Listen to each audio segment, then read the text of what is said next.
All Hello. right, here we are talking with Ben again. Looking forward to jumping into the topic of loops, Mr. Ben.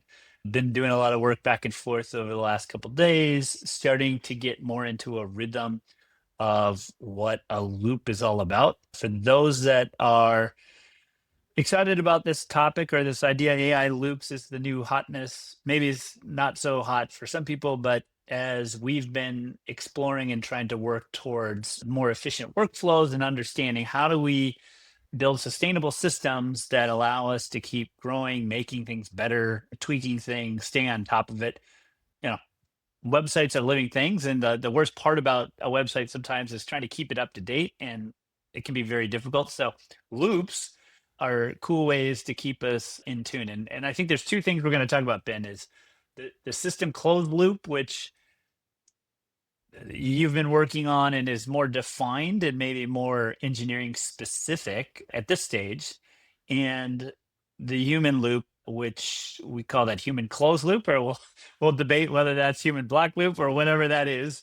We'll debate that. So I think let's just jump into talking about more of system loops and how you think about this and sort of what we've been working towards. Yeah, the system loops, just to give a little bit of context around at least what I think they are, they're basically loops that don't necessarily require a human to make them. I think in our experience that we'll do some upfront thinking typically in order to make these system loops work successfully. And so a really good example of this is actually some of the components of radar. It's not the entire loop that goes through, but there are a lot of smaller loops that they'll go and they'll pull links from the 40, 60 plus sources that are coming into that radar is pointing to. So that's like a good example of a loop that keeps running pretty much at an hourly pace. And then the other loops of actually turning those links into actual topics and headlines and grouping them together so that they can be surfaced within an article itself. So I think that's a really good example of a system loop, a system closed loop. And then I know we also have the human closed loop, which I was somewhat advocating for the human blocked loop, but Well, we can call it whatever, you know. I think right now we're just exploring what's possible. So, yeah, let's take a look at this maybe on the system side of the things that we've built into Radar, which is the site we just launched, and it's a great test bed for us to experiment with some of these ideas. yeah, so you can see here we have our watch feed here, which is part of that loop that I described, where we're basically just pulling in a feed of loops, or not loops, but Well, link. maybe this Sabi, explain what the Radar is. So Radar is a site we just launched. It's a news aggregator that helps us create product design and AI oriented articles that we can surface. We create a summary of four or five from an aggregate of sites, and then we process it so that we're continually putting news articles in front of people. So pretty simple concept. We built it over a couple weeks in our spare time, and it's really an experiment to see how good we can pull in these ideas to actually make them work. So when we start talking with customers and all the other people that are trying to use these techniques, we've got a baseline to understand from our experience how this works. So that's just a little bit of a summary. All right, let's jump back into the loops. Yes, and going back into the loop, as mentioned, we have our feed that pulls in all of these URLs so that we have them for reference for when we're building out our articles here. Automatically, these are pulling in from 60 plus sources daily. Actually, it's per hour specifically. We do slow down over the weekend just because there's typically less activity with articles, which actually I could be wrong there, Brian. I don't know Yeah, if that. no, I think it's maybe less creation too, I've noticed. So there's not as much happening there, but we do collect them. And but in some ways it's not all the articles are getting released when things are being created, because we're aggregating them. So there has to be a signal that's also strong too. So Yeah. if there's a bunch of articles that are unrelated, then there's probably not going to be something that's published. Yeah, that makes that's pretty much exactly how we try to frame the URLs that are getting pulled in. So we actually have an AI that so for the system loop, we actually have an AI that goes through and labels its how relative or relevant the links are so that we can actually reference them. If they're not relative or relevant enough, we'll actually just completely filter them out.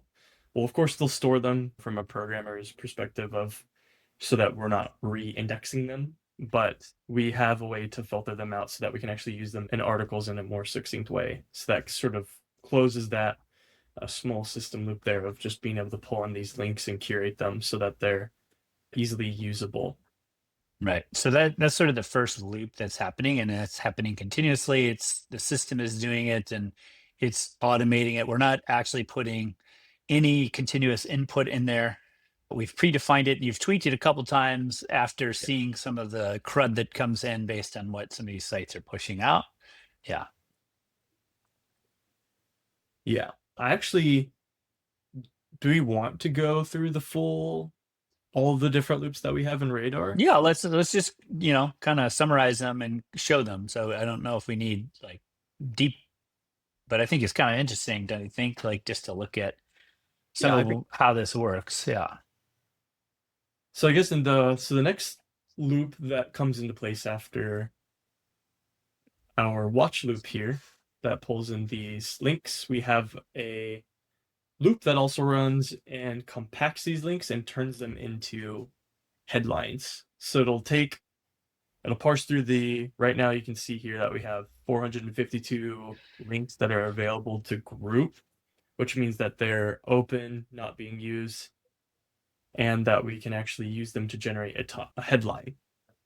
And so we have a bunch here. We can see all of these links. So in this system loop, the end goal that does not require the human, any sort of human effort is these headlines that get produced based off of those content links.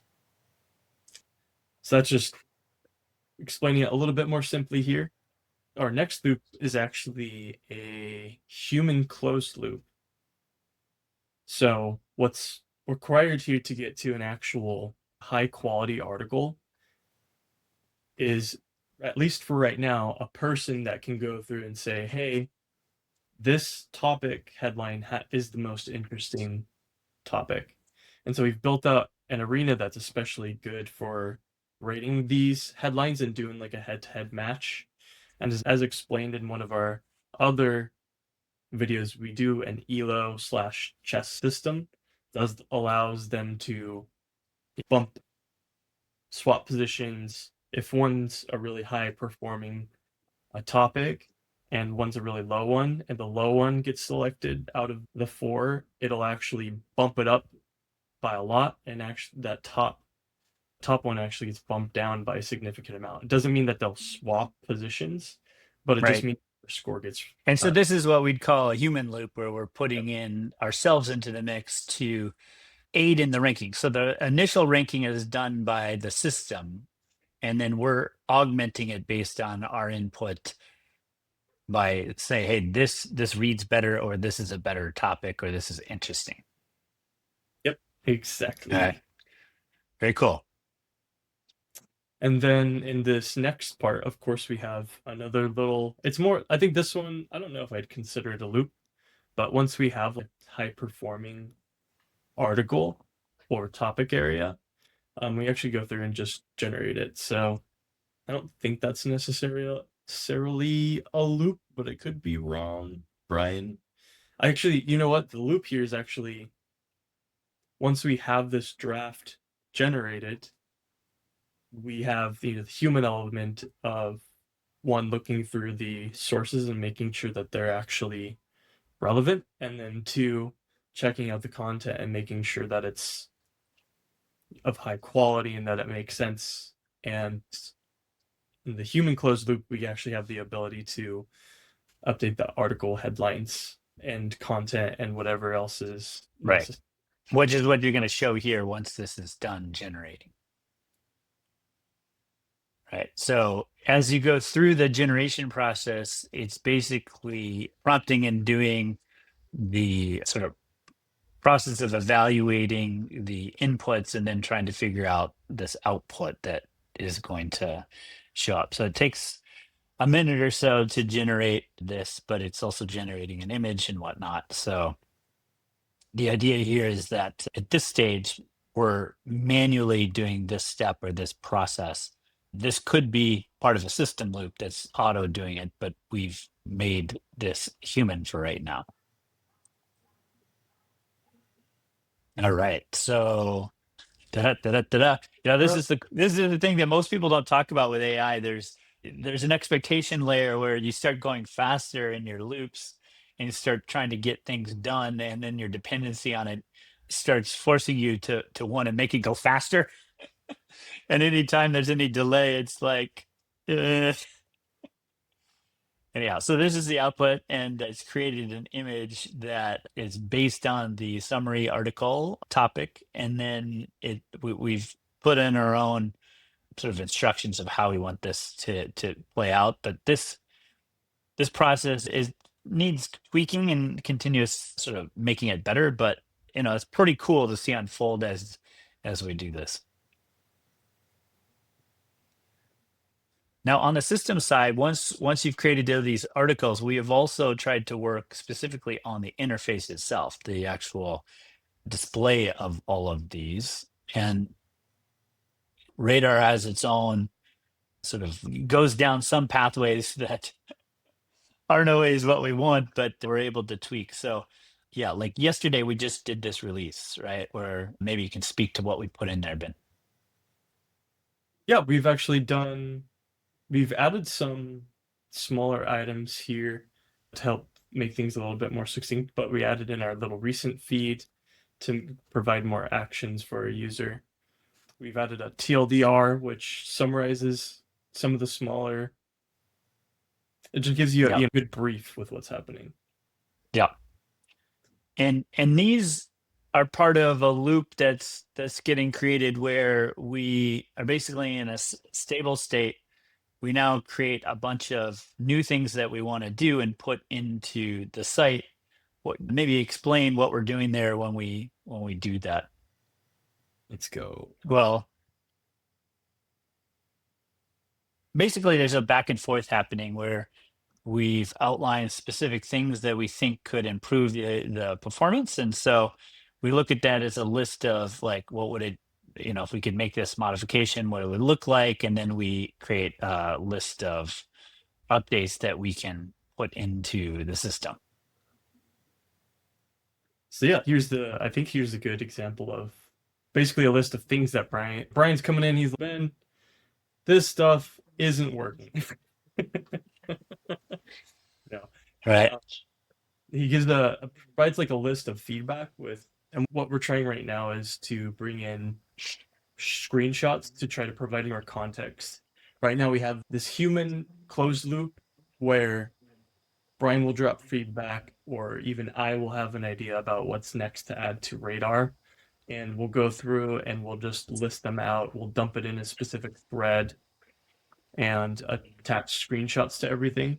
So in this example, Brian was asking for some updates with robot mode. We also have some spacing adjustments that he also requested, and then even asking for a summary with the featured article. And so I actually will have Quad go through in this specific loop. And so right now we're trying to define the human closed loop so that we can get to a more succinct system loop where is less human interaction, which we're just not there yet, but part of it is the learning exercise of what matters in this system. Exactly. So we're just compiling what our learnings are. Our screenshots working, are more verbose feedback points working. Do we need the initial agent that summarizes what the feedback is? Does it need access to the repository? Does it have to search the site and have more context about the site? Does it need reference to previous fixes that were already implemented? And so we're starting to work through what are the variables and inputs required for us to get to that spot of, okay, Bryan can just go and ask an agent to do some of this work, and it's going to come back and actually do something um, that's that actually works. Yeah. And I purposely created more challenge in this by creating 3 different styles to the site by making it so that you can change the visual style, which is kind of interesting and fun, but it also adds another layer here. But I think part of that is to push the boundaries of how much you can do this through automation and figure out what can be done with the tooling. Exactly. Yeah, which is why what I've done is I've hooked up Slack so that Claude can actually go through and read our specific messages. And so I'll Uh-oh. typically, Slack Big Brother. Big Brother, oh no, Ben, let them in. Ben, let them in. It's pretty good about just focusing on the specific context. And the other thing too is if we're just copying pasting the threads in, Yeah. uh, it's like you're pretty much doing the same thing in a sense, except you have a little bit more control. Yeah. The question is, if I say something nasty, should I be worried more about Ben or the future robot coming after me? He's the robot. This is why, sometimes I say, thank you, please. To be fair, we know that Claude's a little bit of a tattletale. If anybody's seen the news, so just saying. But yeah, so I basically just have Claude go through and say, hey, can you summarize some of the stuff that Bryan's dropped? Because sometimes he'll also drop them in different channels, and so it's helpful to have Claude go and kind of clean up some of the mess there. And so once I get to that point of, okay, these, yeah, definitely are the items that needed to be captured, I'll actually have it go through and create a little bit of a PRD that has this Right. list of items, and I'll kind of briefly read through them. But I've noticed in this human closed loop, we've required a decent amount of translation from my end in order for it to make the right updates. And so I think we Right. had an example earlier, but it put, actually going back to this, the initial update it had with, if we go down here, with this component here, it had these backwards. It also put them at the very top. Is that Right. live right now? Yes, that Is is that like, Oh, cool. It's like Christmas every day. You get to see new things. heck yeah. Very Yeah, keep it going. If the presents stop right. coming, you people get Yeah. sad. This image cracks me up. This one right here with the bizarro electronics device in the coffee shop from Trying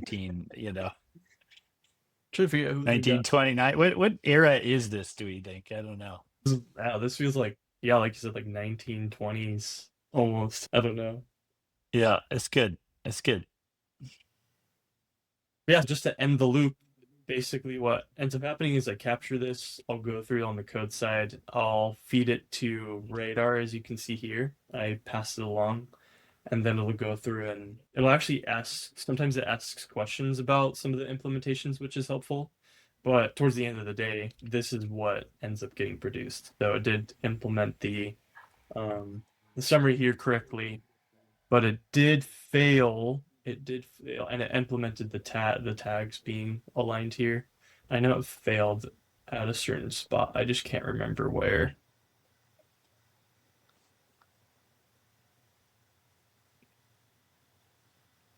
Yeah, I don't remember where it failed. I think it's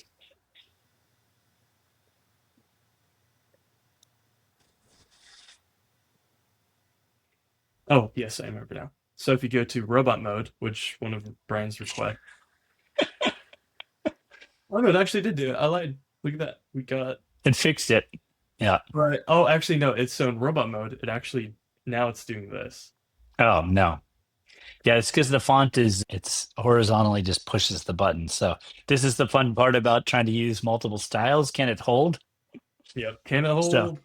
all right. So I think the cool thing about this is that, we're looking at the production side of this, and obviously this is on the tail end where AI is going to be stronger. But we're also thinking, okay, how do you take your business objectives and goals and start to put them in these loops so that we're optimizing our experience around what our intent is? And so what we're speaking from here is more specific around the loops themselves and the implementation, but ultimately these are the lower level tasks that help us spend more time on what are we trying to do to make the experience better. And so, you guys are kind of on a journey with us as we go through this to try and demonstrate and show this stuff real time of what's actually happening. But this is, exciting to see. So those headlines at the beginning of there now have those summaries on the feed, and they also have the tag metadata below, which is kind of interesting. So, but you can see this, we launched this, it's good. And so our summaries are helpful because they bring context to the headline, but I'm also seeing now that we're missing part of our tone that gets put into that. So we got to tweak this some more, but this is an exciting way to build, I think, because you can keep envisioning how do we make it better for people, and it keeps you focused on moving forward through the loop versus getting stuck arguing about things. If you can let go, I think that's part of it. You have to let go of some pieces of this to keep improving. Does that mean that we don't care about the users in this process? Okay, maybe we're a little greedy because we're just trying to experiment in this process, but I think the idea here is if you're moving continuously forward, you're always going to be creating better experiences if your intent is based on a user need. And if you keep chipping away, it's going to be better longer term than trying to do some big bang where you don't even know if it's working or not. And so that's the objective here, to try and figure that out. On the loop side, where would you say this is going, Ben? Like, where do you think we need to be focused? I think ultimately, when it comes to loops, we ultimately just have to keep trying to understand what the processes are to get to the high quality outcomes. And the more that we can break down the smaller, and that, as we said, like with radar, it's not just like one big loop, but there's many loops that kind of go into the process of you start with these smaller loops and then build up to something bigger. And so where I think we're heading is a world that's, I think, more automated, but more automated in ways that support the human decision making that are behind it. A really good example of one of those loops is actually, it would be probably our bug loops that we currently have running within our own system against some of our products, which basically just take bug fixes that are submitted to Jira, and then it'll actually go through and create a PR and then rate those PRs based on how reliable the items are, so that a human engineer can go in and review them and then determine whether or not they can merge it into production, so that you're doing things a lot faster and you're supporting the user in just a quicker fashion. So I think people have to keep focusing in on automating in ways that make sense and that actually favor sort of human elements in it. So Yeah. And just to celebrate and talk about the chaos of it, that your Claude wants to talk to you. It's this